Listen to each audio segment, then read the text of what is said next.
Hello दोस्तों, मैं पूजा गुप्ता आप सबका स्वागत करती हूँ अरोरा आईएएस की टीम की तरफ से। तो आप सबको पता ही है कि हम यहाँ क्या कर रहे हैं, हम अपनी करंट अफेयर की जो सीरीज़ है उसको चला रहे हैं। उसमें अभी हम क्या कर रहे हैं, उसमें हम जो इकोनॉमी है हमारा पोर्शन, उसके कुछ इंपॉर्टेंट टॉपिक्स को कवर कर रहे हैं। उसमें हमने कुछ टॉपिक्स देख लिए थे कल और आज हम कुछ टॉपिक्स देखेंगे। तो फर्स्ट जो है हमारा वो क्या है, आज हम बात करने वाले जो फर्स्ट टॉपिक है हमारा,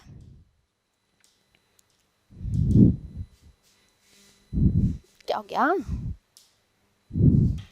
एक मिनट गाइस, स्क्रीन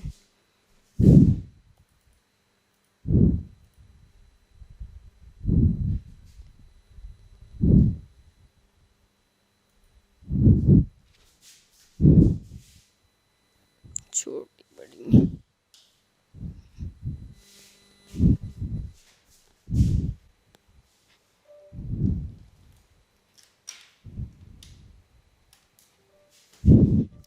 हाँ तो गाइस हम कहाँ थे, यही हमारा फर्स्ट टॉपिक चल रहा था जिसमें क्या है, हमें जीएम सरसों की व्यावसायिक खेती, ये क्या है, ये हमारा टॉपिक है। मतलब मोस्टली हमारा जीएम सरसों के बारे में यहाँ पे जानना हमारे लिए जरूरी है। तो सबसे पहले हम ये जानेंगे कि ये जीएम फसलें होती क्या है। ठीक है, तो अनुवंशिक रूप से संशोधित फसलें, इसमें क्या किया जाता है, जो एक फसल की जीन है उसको क्या किया जाता है, दूसरे फसल की जीन से क्या कर दिया जाता है, चेंज कर दिया जाता है या फिर उसको हाइब्रिड कर दिया जाता है। ताकि क्या हो, जैसे मान लो कि धान की फसल है, उसमें विटामिन ए की कमी है या उसमें जो आयरन का कंटेंट है वो कम है या प्रोटीन कम है या फिर मतलब कोई सा भी मिनरल्स जो है वो कम है।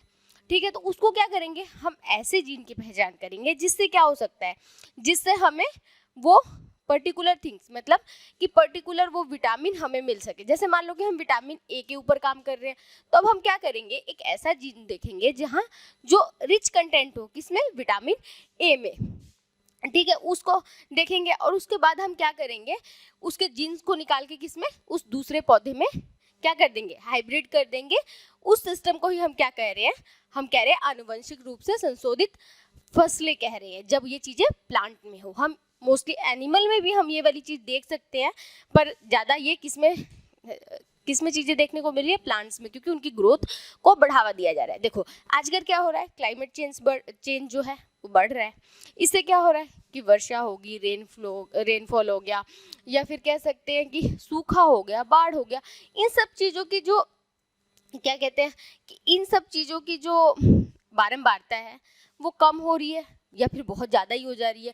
अब देखो अभी क्या हो रहा है, बारिश का मौसम है, वो क्या कर रहा है, बहुत ही शॉर्ट पीरियड में बहुत ज़्यादा क्या कर दे रहा है, बारिश कर दे रहा है, जिससे क्या हो जा रही है, फसलें खराब हो जा रही है। जो हमारा ग्राउंड वाटर है वो भी रिचार्ज नहीं हो पा रहा है। अगर धीरे धीरे और लंबे टाइम तक बारिश होगी तो उससे क्या होता है, हमारा ग्राउंड वाटर जो है वो रिचार्ज होता रहता है। तो अब क्या है, अब शॉर्ट टाइम में ही बहुत ज़्यादा फसलें, बहुत ज़्यादा वर्षा हो रही है या फिर बहुत ज़्यादा सूखा पड़ जा रहा है कहीं, तो हमें फसलें ऐसी चाहिए जो आपदा से लड़ सके या हमारे जो क्लाइमेट चेंज हो रहा है उनसे लड़ सके। उसके अलावा और क्या प्रॉब्लम्स होती हैं फसलों को, तो देखो फसल तो लगा दी किसान ने, उसके साथ में क्या हो जाता है, उसके साथ में अनवांटेड क्या हो जाती है, घास होगी, पतवार होगी, खरपतवार होगी, ये सब उग जाती हैं। तो अब ये क्या करती हैं कि मान लो कि ये कोई खेत है, ठीक है, खेत की मेड़े हैं। अब इसमें किसान ने क्या लगा रखा है, इसमें किसान ने अपनी फसल लगा रखी है, मान लो गेहूं लगा रखा है। अब क्या हो रहा है कि उसने खाद डाला, ठीक है, खाद डालने के बाद जो न्यूट्रिएंट्स होने चाहिए, जो पोषक तत्व होने चाहिए, वो किसको मिलने चाहिए, वो इन गेहूं के पौधों को मिलने चाहिए। पर वो मिल किसको रहे हैं, क्यों, क्योंकि यहाँ पे खरपतवार जो है उनकी क्या हो चुकी है, ग्रोथ हो चुकी है। इस वजह से जो पोषक तत्व गेहूं को मिलने चाहिए थे, मतलब कि 100% जो पोषक तत्व गेहूं को मिलना चाहिए था, उसमें से कितना पोषक तत्व मिल रहा है, उसमें से सिर्फ 40%, 60%, मतलब एक क्या कह रहा है कि कुछ अमाउंट, पर्टिकुलर अमाउंट क्या हो जा रहा है, किसके पास चला जा रहा है, ये खरपतनाशी जो है उनके पास चल जा रहा है। अब क्या है, आप कहोगे कि खरपतनाशी जो है यहीं क्यों उग रहे हैं, भाई यहाँ पे प्रॉपर पानी मिल रहा है, सिंचाई हो रही है, ऊपर से क्या हो रही है, ये जो मिट्टी है ऊपर से ये उपजाऊ है, तो यहाँ पे कोई भी चीज जल्दी ग्रो कर जाएगी। तो ये चीज हो रहा है। तो अब हम क्या करेंगे, तो अब हम ऐसा देखते हैं कि भाई फसल के अंदर ही ऐसी कोई चीज कर देते हैं हम, जिससे क्या हो कि वो अपने आसपास की जो खरपतवार है उन चीजों को वो मार सके, मतलब कि वो घासों को पैदा या खरपतवार को पैदा ना होने दे। इसलिए हम क्या करते हैं, इसलिए हम जीन मॉडिफिकेशन करते हैं किसमें, हम पौधों में, ताकि क्या हो सके कि हमारे जो पौधे हैं वो खरपतवार के प्रति सहिष्णु हो सके, कि वहां पे खरपतवार, जहां भी ये पौधे लगे खरपतवार वहां पे उग ही ना सके। इसके अलावा कोई रोग हो या कोई सूखा वगैरह हो, इन सब से क्या हो सके, इन सब से मुकाबला कर सके। इन सब चीजों का हम थॉट रख के ये क्या कर रहे हैं, इसमें किसमें, फसलों में कुछ जेनेटिकल क्या मॉडिफिकेशन कर रहे हैं, उन्हीं को हम क्या नाम दे दे रहे हैं, जीएम फसल कहने लग जा रहे हैं। ठीक है, इसके अलावा देखो एक मतलब जीएम चावल जो है वो एक बहुत प्रसिद्ध उदाहरण है। किसका, जीएम चावल है, उस फसल की मतलब नाम क्या है, उस किस्म का नाम है गोल्डन राइस। ठीक है, अब इसमें सबसे इसकी स्पेशलिटी क्या है, इसके अंदर जो है विटामिन 8 का जो सोर्स है वो बहुत ज़्यादा है। ठीक है, तो अब आपको पता ही है कि हमारे देश में कितने सारे बच्चे हैं जो कि कुपोषण से पीड़ित हैं। ठीक है, तो आपने अभी क्या सुना होगा, न्यूज़ सुना होगा कि हम क्या करने वाले हैं, जो हमारे पीडीएस सिस्टम चल रहे हैं उसमें हम क्या करेंगे, जो हमारे फोर्टिफाइड राइस वगैरह होते हैं उसको डिस्ट्रीब्यूट करेंगे, क्योंकि उसमें भी क्या है, विटामिन ए का कंटेंट बहुत ज़्यादा है। ठीक है, तो अब हमने ये सब बातें ज़्यादा कर ली, अब हम चलते हैं अपना कि ये न्यूज़ में क्यों है।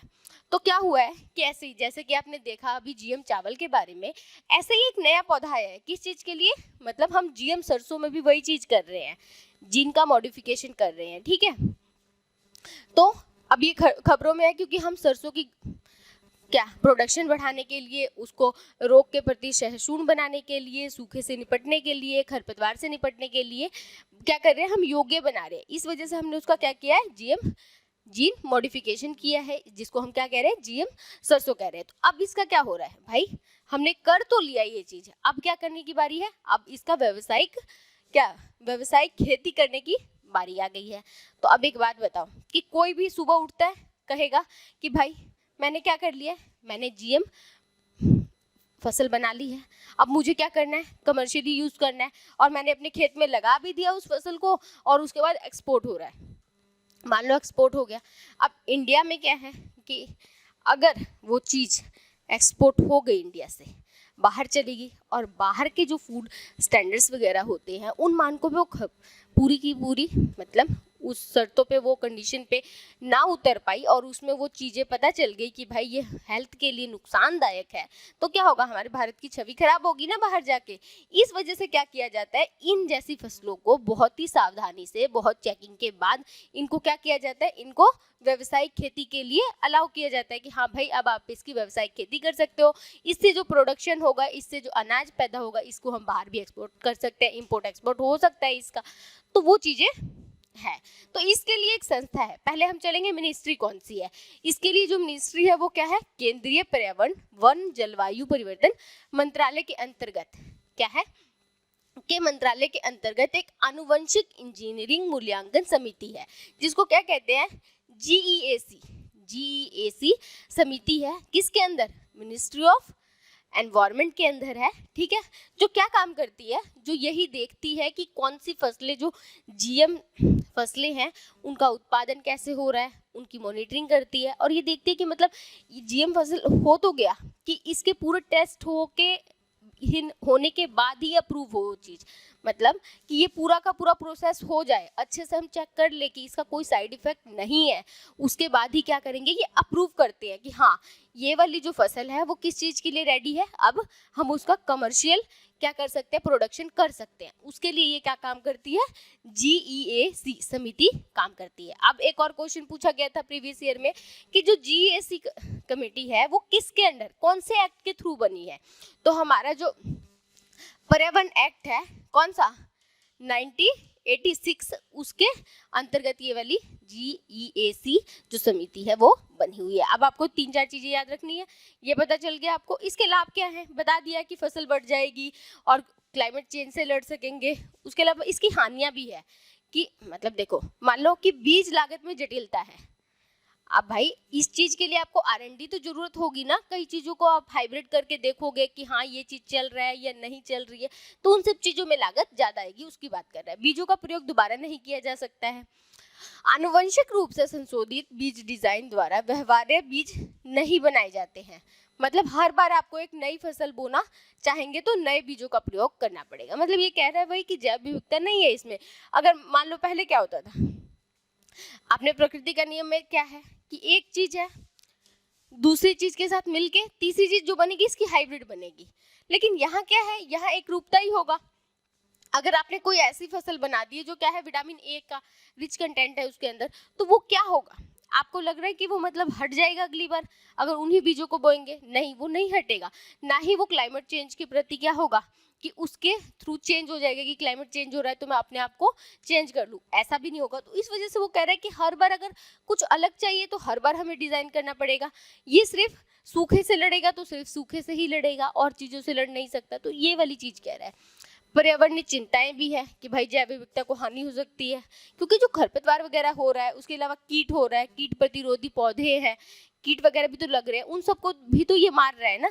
तो एक फसल के चक्कर में इंसान क्या कर रहा है, बहुत सारे जो जीव हैं, बहुत सारे जो पेड़ पौधे उनको भी मार दे रहा है। नैतिक चिंताएं भी हैं। प्रजातियों के बीच मिश्रण के कारण क्या होगा, प्रकृति जीवों के आंतरिक मूल्यों का उल्लंघन होगा। मतलब कि प्रकृति ने क्या किया है, कुछ उसने अपने पैरामीटर सेट करके जीव बनाए हैं, कुछ पौधे बनाए हैं, कुछ क्या किए हैं, कुछ अलग अलग किस्म के बैक्टीरिया बनाए, मतलब कुछ भी बनाए हुए हैं। तो उसका अगर आप उसमें मॉडिफिकेशन करते हो तो आप क्या कर रहे हो, प्रकृति का उल्लंघन कर रहे हो। ये वाली चीजें यहाँ पे बताई गई है। इसके अलावा क्या है, जीएम सरसों में क्या किया गया, जो उसकी क्या है, उसकी जो प्रजाति है उसका नाम क्या है, धारा सरसों हाइब्रिड यानी DMH11। आपसे पेपर में सिर्फ इतना डाल के पूछ सकता है, DMH11 जो है वो क्या है, किससे संबंधित है, क्योंकि यूपीएससी का पैटर्न देखोगे तो आपको समझ आएगा कि ये ऐसे क्वेश्चन वो बहुत पूछता है। ठीक है, तो आपको ये वाला पूछ सकता है। तो अब आपको पता चल गया ये क्या है, ये जीएम सरसों है। ये क्या है, ये दो एलियन बीज, मतलब दो अलग अलग बीजों को, ब्रोनेस और बार स्टार, इनको क्या किया गया है, इनको जेनेटिकल मॉडिफाई करके इनको बनाया गया है। ठीक है, इसके अलावा दिल्ली की विश्वविद्यालय है, वो कौन से, centre for genetic manipulation of crop plants द्वारा क्या किया गया है, ये विकसित किया गया है। इनका महत्व क्या है, भाई ये वो बता दिया कि जीएम सरसों भारत को तेल उत्पादन, अब सरसों से तेल उत्पादन होता है, उसमें आत्मनिर्भर बनाएगा। क्योंकि आपको पता है कि जो हमारा वनस्पति ऑयल है वो 80 से 85% तक हम क्या करते हैं, इंपोर्ट करते हैं। मोस्टली इंडोनेशिया वगैरह से हम ज़्यादा क्या करते हैं, हम मंगवाते हैं बाहर से। इस वजह से क्या है कि हमें क्या करना पड़ेगा, तो हमें इसकी खेती को बढ़ाना पड़ेगा ताकि हमें ऑयल प्रोडक्शन में हम क्या हो सके, आत्मनिर्भर हो सके। भारत में अभी तक जीएम फसलों की क्या स्थिति है, तो गाइस ये अच्छी तरीके से याद कर लो कि बीटी कॉटन, बीटी कपास अभी तक एकमात्र ऐसी क्या है, फसल है जिसको हमने क्या किया गया है, जिसको हमने क्या व्यावसायिक खेती के लिए क्या किया है, अप्रूव किया है, मतलब जिसकी अनुमति दी है कि इसकी व्यावसायिक खेती हो सकती है। अभी जीएम सरसों को नहीं दी गई है, व्यावसायिक खेती की अप्रूवल नहीं दिया गया। इसको क्या कहा गया है, इसको कहा गया है व्यावसायिक रिलीज से पहले बीज उत्पादन की मंजूरी दी गई है। कहा गया है कि आप पहले बीज उत्पादन करके देखो, एनवायरनमेंट के साथ थोड़ा सा इसको कहीं पायलट प्रोजेक्ट में स्टार्ट करके देखो कि ये चीजें सही हो रही है या नहीं, ऐसा काम करने के लिए बोला गया है। ठीक है, तो अभी ये पूछ रहा बीटी कॉटन के बारे में बताए क्या कि भाई बीटी कॉटन में मतलब ये कॉटन वाला भी तो कोई पौधा होगा ना, तो उसको बीटी कॉटन क्यों बनाया, क्यों नाम दिया गया, जीएम फसल है ना तो इसका नाम बीटी कॉटन ही क्यों दिया गया। तो क्या होता कि कपास में एक बीमारी लग गई थी, क्या था, वॉलवर्म।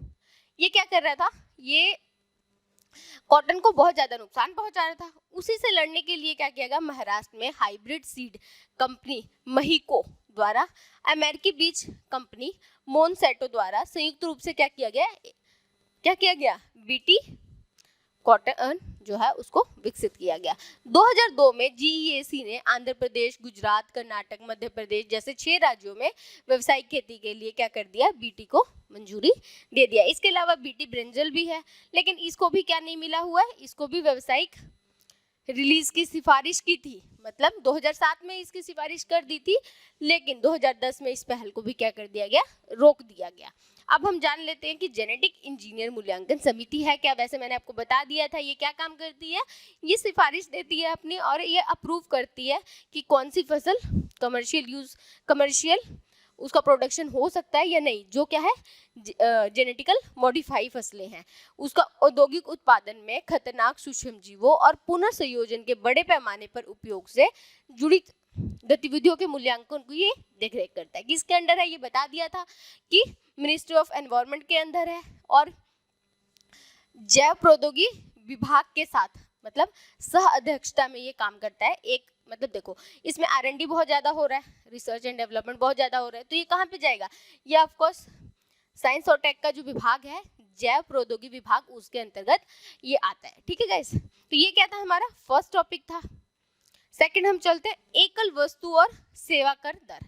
मतलब ये क्या कह रहे हैं, ये बात कह रहे हैं कि जीएसटी जो है, जीएसटी में आपको पता ही है कि एक 0% का स्लैब है, 0% का है, तो 5% का है, 18% का है, ठीक है, 28% का है, तो ऐसे करके अलग अलग स्लैब बांटे हुए हैं। तो इनका कहना है कि भाई आप ये अलग अलग जो स्लैब बांटे हुए हो उसकी जगह आप क्या करो कि एकल जीएसटी टैक्स ले आओ। अब इसमें क्या होगा, इसमें एकल जीएसटी और सेवा कर क्या है, इसमें क्या है कि सभी वस्तुओं पर समान कर की दर होनी चाहिए, इनका कहना है। ठीक है, लेकिन अभी क्या होता है, जीएसटी की अलग अलग स्लैब लगती है। ये सिफारिश किसने दी है, प्रधानमंत्री की एक आर्थिक सलाहकार परिषद के अध्यक्ष ने ये बात कही है कि हमें क्या करना चाहिए, हमें जीएसटी के अलग अलग स्लैब की जगह एक ही स्लैब लेके आ जाना चाहिए। तो अभी का वर्तमान ढांचा देखते हैं हम, क्या है जीएसटी, क्या है वस्तु और सेवा tax, good and service tax है। ये घरेलू उपभोग के लिए बेची जाने वाली अधिकांश वस्तुओं और सेवाओं पर लगाया जाने वाला क्या है, एक मूल्य वर्धित टैक्स है। ठीक है, क्या है, मूल्य वर्धित टैक्स है। जहां जहां ये गोला लगा रही हूँ वहां देखते रहना, वो इंपॉर्टेंट है। ठीक है, जीएसटी का भुगतान उपयोगकर्ताओं उपभोक्ता द्वारा क्या किया जाता है, पे किया जाता है। मतलब जिसके पास वो फाइनल प्रोडक्ट आ रहा है वही क्या करेगा, जीएसटी पे करेगा। ये क्या है, उपभोक्ता कर है, क्योंकि जो उस वस्तु को खरीद रहा है वो क्या बन गया, उपभोक्ता बन गया, मतलब फाइनली वो खरीद ले रहा है। अब ये नहीं है कि आप कहोगे कि जो डीलर वगैरह हैं वो भी तो खरीद रहे हैं, होलसेलर खरीद रहे हैं, तो वो क्या कर रहे हैं, वो फर्दर बेचने के लिए खरीद रहे हैं, तो वो चीजें नहीं होंगी। अभी 101वां संविधान संशोधन आया था, कब, 2016 में। ठीक है, इसमें क्या किया गया था, इसमें हमने जीएसटी को प्रस्तावित किया था, और कई जो कर थे जैसे मूल्यवर्धित कर, वैट था, सेवा कर, विलासिता कर, इन सब चीजों को क्या कर दिया गया था, हम लोगों ने जीएसटी के अंदर क्या कर दिया, समाहित कर दिया। इसके अलावा जीएसटी क्या है, एक अप्रत्यक्ष कर है। दो तरह के कर होते हैं ना, दो तरह के कर होते हैं, डायरेक्ट टैक्स और इनडायरेक्ट टैक्स। तो ये क्या है, इनडायरेक्ट टैक्स है हमारा।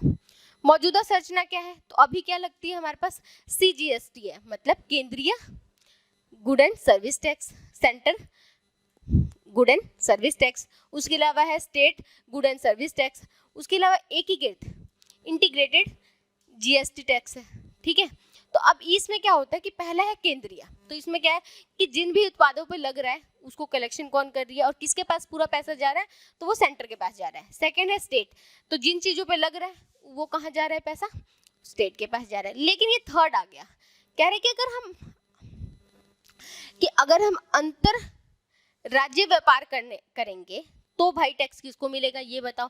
तो मान लो कि किसी भी चीज पे 18% का क्या लग रहा है, स्लैब लग रहा है।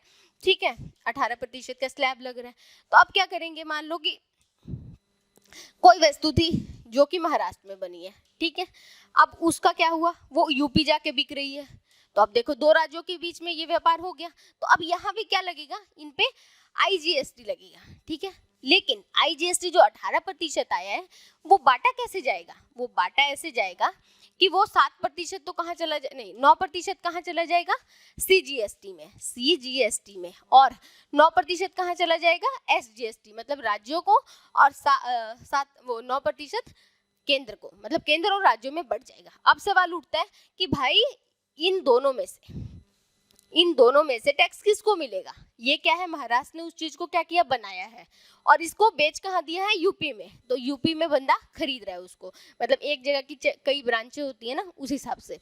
तो महाराष्ट्र में मैन्युफैक्चर हुआ है और उसको बेचा कहाँ गया है, यूपी में फाइनली किसी पर्सन ने उस चीज को खरीदी है, मतलब मान लो कि कार ही है, ठीक है, तो कार को यूपी में खरीदा गया है, तो अब बताओ कि जो 7% टैक्स, 9% जो टैक्स है स्टेट जीएसटी वाला, वो किसको मिलेगा, कौन से राज्य को? तो वो किसको मिल रहा है, वो हमारे यूपी को मिलेगा। ऐसा क्यों? क्योंकि जो जीएसटी है वो गंतव्य आधारित टैक्स है, मतलब कि जहां पे व्यक्ति जिस व्यक्ति को दे रहा है और जहां पे बेचा जा रहा है वहां पे वो टैक्स पे करेगा। ठीक है, तो इस वजह से कहां पे बेचा गया है, यूपी में, तो इसलिए टैक्स किसको मिलेगा, यूपी गवर्नमेंट को मिलेगा। 4 स्लैब है इसमें, 15, 12, 18, 28%। ठीक है, इसमें अब जो सबसे 28% स्लैब है उसमें जो बहुत ज़्यादा मतलब ये है कि जो कह सकते हैं कि बहुत ज़्यादा ऐसे आइटम जिसको मतलब कि आपको बेसिक नीड नहीं है, जिसकी मान लो कि घर हो गया, कार हो गया, या फिर और भी जो बहुत ज़्यादा कोई रिच है तो वो अपने शौक पूरे करने के लिए खरीद रहा है, उन चीज़ पर यानी विलासता की वस्तुओं पे लगाई जाने वाली टैक्स उस पर कौन सी आती है, 28% वाली स्लैब आती है। जीएसटी परिषद है। अब देखो मान लो कि क्या हुआ कि आधा तो टैक्स चला गया किसके पास, गवर्नमेंट के पास, स्टेट के पास, और आधा चला गया सेंटर के पास। तो इसको भाई जितना भी पैसा कलेक्ट होगा उस पे तो टैक्स लगेंगे ही लगेंगे, मतलब वो तो बंटवारा होगा ही होगा ना, क्योंकि देखो सेंटर का कोई अपने थोड़ी इंसान है, सेंटर और स्टेट। ठीक है, तो अब एक बात बताओ कि पूरे के पूरा सेंटर यानी होल पूरा इंडिया को लोगे तो वो क्या बन जाएगा, स्टेट बन जाएगा, अलग अलग छोटे छोटे स्टेट बन जाएंगे ना, और पूरा होल क्या हो गया, सेंटर हो गया। तो अब जिसके पास भी सेंटर जाएगा वो कहेगा भाई मैं तो गुजरात से हूँ, वो कहेगा मैं छत्तीसगढ़ से हूँ। तो इस हिसाब से हर एक व्यक्ति किसमें बटा हुआ है, स्टेट वाइज बटा हुआ है, और नीचे जाएंगे तो कस्बों में, गाँव में, इन सब चीज़ों में वो बटा हुआ है। ठीक है, तो अब क्या कह सकते हैं कि भाई सेंटर का तो अपना कुछ है ही नहीं, मतलब ना सेंटर की पॉपुलेशन है अपनी, ना जमीन है, ना कुछ है। क्यों? क्योंकि वो हर एक स्टेट वाइज बटा हुआ है। इस वजह से जो सेंटर को पैसा जाएगा वो क्या होगा, वो फर्दर डिवाइड होगा। किस में डिवाइड होगा, सेंटर और स्टेट के पास। मान लो कि जीएसटी से 500 रुपए आए हैं, मतलब टोटल जितना कलेक्शन साल भर का हुआ है या उसमें कितना 500 रुपए कलेक्ट हुआ है हमारे पास। तो इसको क्या होगा, जो जीएसटी काउंसिल है हमारी, जो 500 है उसके पास, देखो सेंटर के पास तो खुद के थे नहीं, पॉपुलेशन वगैरह तो थी नहीं, जमीन तो था नहीं कि वो खर्च करे, तो वो कहाँ खर्च, वो किसको देगा, वो स्टेट को देगा। क्यों? क्योंकि वही पॉपुलेशन है, वही क्या है, लैंड है, वहीं पे रिसोर्सेज है, तो भाई उनको तो काम करना ही पड़ेगा।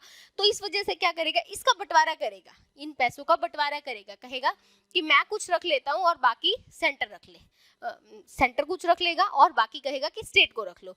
लेकिन अब ये फैसला कौन करेगा कि भाई कौन कितना रखेगा कितना नहीं? तो आपने देखा जो फाइनेंस कमीशन हमारी आती है वो परसेंटेज डिसाइड करती है। ठीक है, और ये डिसाइड कहाँ पे होता है, तो वो डिसाइड होता है जीएसटी परिषद में। आर्टिकल 279 के तहत जीएसटी के प्रशासन और संचालन के लिए राष्ट्रपति द्वारा जीएसटी परिषद का गठन किया गया है। ये किस आर्टिकल में है, 279 में, 79A में, और इसका वित्त मंत्री जो होता है इसका हेड होता है। इसके अलावा मनोनीत मंत्रियां भी होती हैं इसमें। इसमें क्या है कि जो सेंटर है उसको क्या किया गया है, उसके पास सिर्फ 1/3 पावर है, 1/3 पावर सेंटर के पास है, यानी कितना हो गया 1/3 मतलब 33%, और जो स्टेट्स हैं उनके पास 2/3 की पावर है, मतलब 66% किसके पास पावर है, स्टेट के पास। और जब निर्णय लेना होता है तो बहुमत कितना चाहिए, 3/4 का चाहिए। इट मीन्स क्या हो गया कि 3/4, इट मीन्स कितना हो गया, 75% का हमें बहुमत चाहिए, तब जाके हमारी क्या होगा, किसी भी डिसीजन को हम फाइनल करेंगे। नेक्स्ट हमारा टॉपिक है, आई होप आपको ये जीएसटी वाला टॉपिक अच्छे से समझ आया। नेक्स्ट जो हमारा टॉपिक है वो पीडीएफ योजना है। इसका फुल नेम जो है वो है वित्तीय सहायता हेतु भारतीय अवसंरचना परियोजना विकास निधि योजना, ये है। ठीक है, ये किसके तहत है, वित्त मंत्रालय के तहत है। इसमें क्या किया गया है, जो हमारे पीपीपी परियोजनाएं हैं, मतलब पब्लिक प्राइवेट पार्टनरशिप में जो परियोजनाएं हैं उनको क्या करना है, वित्त पोषित करने के लिए किया गया है। क्योंकि देखो कुछ जो परियोजनाएं हैं, बड़ी बड़ी परियोजनाएं हैं, उनसे क्या होगा, उनसे गवर्नमेंट को भी फायदा है। जैसे मान लो कि कोई हॉस्पिटल वगैरह खुल रहे हैं, जिनसे क्या होगा कि पब्लिक जो है हमारी, उनको भी बहुत ज़्यादा फैसिलिटी वगैरह मिलेगा। तो अब इससे क्या होगा भाई, फाइनली लाभान्वित कौन हो रहा है, वो तो जनता ही हो रही है ना, तो सरकार का भी काम हो गया और ये काम भी हो गया। लेकिन प्रॉब्लम क्या आ जाती है कि ऐसी परियोजनाओं को जल्दी क्या नहीं फंड नहीं मिल पाता। तो इस वजह से क्या किया है गवर्नमेंट ने ही एक योजना लेके आई है IIPDF। ठीक है, ये योजना 2007 में ही आ गई थी। अभी क्या कहा गया है कि 150 करोड़ रुपए इस चीज के लिए अलग से रखा गया है।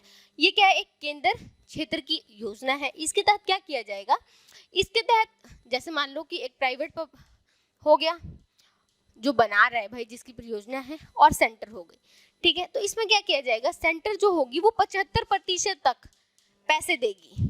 ठीक है, किस पे, नो इंटरेस्ट पे, कहेगी कि आप भाई पैसे लो और क्या करो, इस परियोजना को खत्म करो। और 25% जो होगा वो कौन, जो प्राइवेट जो मालिक होगा उसी को पोषित करना होगा, स्वपोषित करना होगा।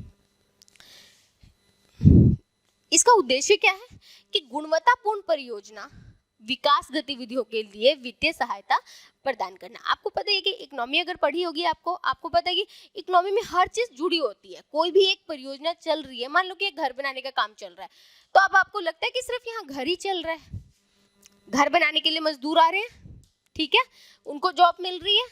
अब वो जॉब मिल गई, शाम को खाने के लिए सामान लेके आएंगे, सब्जियों का डिमांड करेंगे, चावल का डिमांड करेंगे, आटे का डिमांड करेंगे, उसके अलावा जो क्या नाम है बाकी और उनको मांस खाना है, मछली खानी है, या फिर मतलब जो भी वो कंजप्शन करना चाहेंगे उसका वो डिमांड करेंगे। इनडायरेक्टली डिमांड बढ़ गई एग्रीकल्चर में। ठीक है, उसके अलावा ये जो घर बनवा रहा है ये क्या सिर्फ इन मजदूरों को रख रहा है, क्या वो सीमेंट की डिमांड नहीं कर रहा है, ईंटों की डिमांड नहीं कर रहा है, इसके अलावा सरिये की डिमांड नहीं कर रहा है। तो इसने क्या किया, इनडायरेक्टली इसने एक तो एग्रीकल्चर सेक्टर को बढ़ाया, सेकंड क्या किया, स्टील फैक्ट्रीज का, थर्ड सीमेंट वाले, उसके अलावा ईंट का, इन सब चीजों को बढ़ा दिया। उसके अलावा क्या करेगा, ये अपने घर के लिए दरवाजे वगैरह लेके आएगा, टाइल्स वगैरह मंगवाएगा। तो ये क्या छोटी छोटी चीज, एक घर बनाने से कितनी सारी चीजें क्या हो गई, रिकवरी हो गई, वो इकोनॉमी चलने लगी। यहाँ से जब जॉब मिलेगा तो क्या होगा, लोगों के पास हाथ में पैसे आएंगे, और हाथ में पैसे आएगा तो वो चीजों की डिमांड करेगा जाके, और अगर किसी चीज की डिमांड होगी तो उसका प्रोडक्शन बढ़ेगा, और प्रोडक्शन बढ़ाने के लिए क्या करना पड़ेगा, फिर से आपको उस कंपनी में क्या रखना पड़ेगा, उसमें लोगों की भर्ती करनी पड़ेगी, और इससे क्या होगा, एम्प्लॉयमेंट जनरेट होगी। तो ये क्या है, ये सर्कुलर चीजें चलती रहती हैं इकोनॉमी में। अब इसमें वित्तीय परियोजना है, देखो मैंने बता ही दिया कि 75% क्या करेंगे, जो प्राधिकरण है उसके थ्रू क्या करेगा, ब्याज मुक्त पैसे दिए जाएंगे। कौन देगा, सेंटर गवर्नमेंट देगी। और 25% जो प्रायोजक मतलब जो बना रहा है वही देगा। ठीक है, उसके अलावा इसमें जानने की जरूरत नहीं। कुछ और मॉडल्स है, यहाँ पे हम क्या देख रहे हैं, यहाँ पे हम पब्लिक प्राइवेट पार्टनरशिप जो है उसके कई मॉडल होते हैं। मान लो कि आप देखते हो टोल टैक्स वगैरह जो काट रहे होते हैं, वो क्या होता है कि एक पब्लिक और एक प्राइवेट पार्टनरशिप है दोनों की, इस वजह से वो टोल टैक्स कट रहे होते हैं वहां पे। ठीक है, तो अब क्या है कि कुछ अलग अलग मॉडल्स है। क्या किया जाता है उसमें, जैसे देखो build operate and transfer, build operate and transfer. इसमें क्या किया गया, पारंपरिक पीपी आधारित मॉडल है जिसमें निजी भागीदार क्या करते हैं, जो मतलब प्राइवेट कंपनियां हैं, उसने ठेका ले लिया, क्या करेगा, वो डिजाइन तैयार करेगा, निर्माण करेगा और उस चीज को संचालन भी करेगा अनुबंधित अवधि के लिए। मतलब कि उसका कॉन्ट्रैक्ट हो गया, उसने कहा देखो भाई मैं पुल बना दूंगा, उस पर सड़क बना दूंगा, लेकिन 10 वर्षों तक जो टोल टैक्स आएगा वो सारा का सारा पैसा मैं लूंगा, मतलब उसकी इनकम होगी वो। ठीक है, जो भी इसने मतलब ये ट्रांसपोर्ट में इंफ्रा में उसने पैसे खर्च किया उसकी वसूली करेगा वो। ठीक है, ये सब करेगा और सुविधा को सार्वजनिक क्षेत्र में वापस हस्तांतरित करने के लिए जिम्मेदार होगा। मतलब कि देखो 10 वर्ष तक तुम्हारा कॉन्ट्रैक्ट है कि तुम्हारे पास रहेगा, मतलब प्राइवेट कंपनी जो है उनके पास ठेका रहेगा। उसके बाद क्या होगा, 11वें साल क्या करेगी, जो प्राइवेट एंटिटी होगी वो गवर्नमेंट को ये चीज, इसका मालिकाना हक ट्रांसफर कर देगी। तो इसमें क्या होगा, बिल्ड ऑपरेट एंड ट्रांसफर क्या कहेगा, मॉडल कहेंगे। इस मतलब ऐसा क्यों करती है गवर्नमेंट, इसके पीछे मतलब जो क्या है माइंडसेट है वो ये है कि देखो गवर्नमेंट के पास क्या है कि R&D के लिए लोग नहीं है, लोग भी हैं तो देख रहे हो आप भ्रष्टाचार वगैरह कितने हैं, तो कुछ इनोवेशन चाहिए। इनोवेटिव आइडिया मोस्टली आपको कहाँ, प्राइवेट सेक्टर में मिलेगा, क्योंकि वहाँ पे क्या है, वहाँ पे ग्राहक उन्मुखी चीज़ों को देखा जाता है कि ग्राहक क्या डिमांड कर रहे हैं। ये तो है नहीं कि सरकारी जॉब है आपके यहाँ बैठे हुए 9 से 5 जा रहे हो और उसके बाद छुट्टी, आपको कुछ भी R&D करने की जरूरत नहीं है, तो ये चीज़ें नहीं है। तो क्या है कि एक तो यहाँ पे